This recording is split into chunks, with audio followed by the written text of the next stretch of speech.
Jake Paul versus Mike Tyson.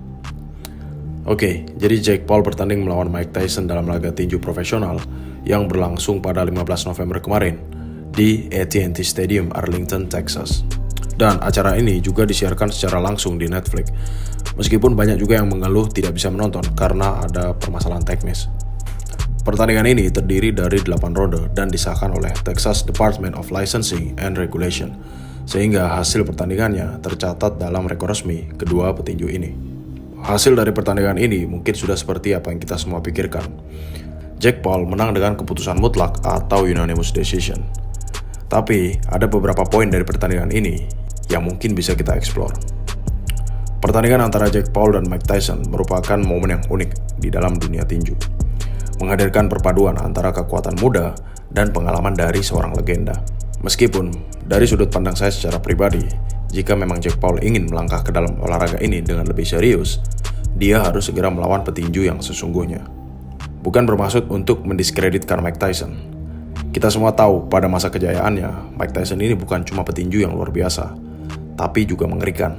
Dia juga punya style peekaboo yang sangat unik. Dia juga punya stamina yang luar biasa, dan yang paling mengerikan adalah knockout powernya.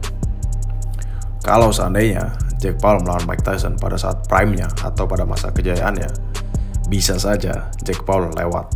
Kembali lagi, jadi mungkin Jake Paul harus mulai mencari lawan yang lebih serius jika tujuannya adalah ingin berkompetisi di dunia tinju profesional dan menjadi yang terbaik. Meskipun saya ragu, itu adalah tujuan utamanya.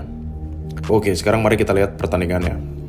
Untuk fight ini, bisa dikatakan Jake Paul menunjukkan sedikit perkembangan dalam teknik tinjunya. Dia mampu menjaga jarak, dan juga dia memanfaatkan jabnya dengan baik. Meskipun masih terlihat kalau kardionya atau staminanya masih sangat kurang. Bisa jadi karena berat badannya naik.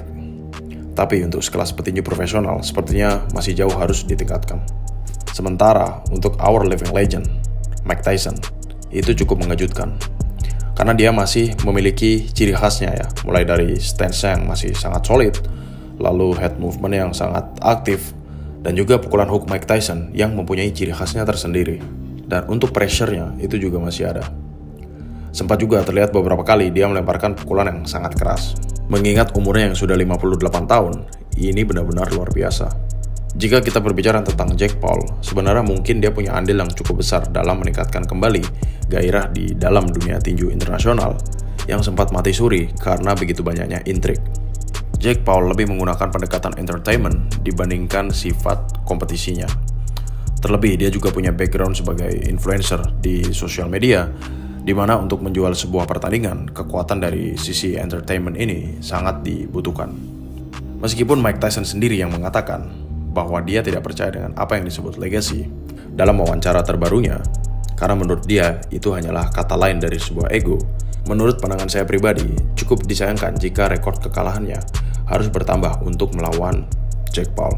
Tapi kita juga tidak bisa dengan mudah untuk menjudge keputusan dari Mike Tyson jika kita tidak pernah berada dalam posisinya. Tentunya Jake Paul mengundang banyak kontroversi. Ada yang membenci dia karena dinilai menjatuhkan atau merendahkan profesi dari petinju profesional, di mana profesi ini penuh dengan darah, keringat, dan juga risiko yang sangat besar. Namun di sisi lain, dia menghidupkan kembali gairah tinju dan mungkin memberikan bayaran yang besar pada fighter-fighter yang dilawannya. I don't know, silakan tuliskan komentar kalian di bawah tentang fight antara Jake Paul melawan Mike Tyson ini. As always, stay sharp, stay fierce, and always trust your fight instinct.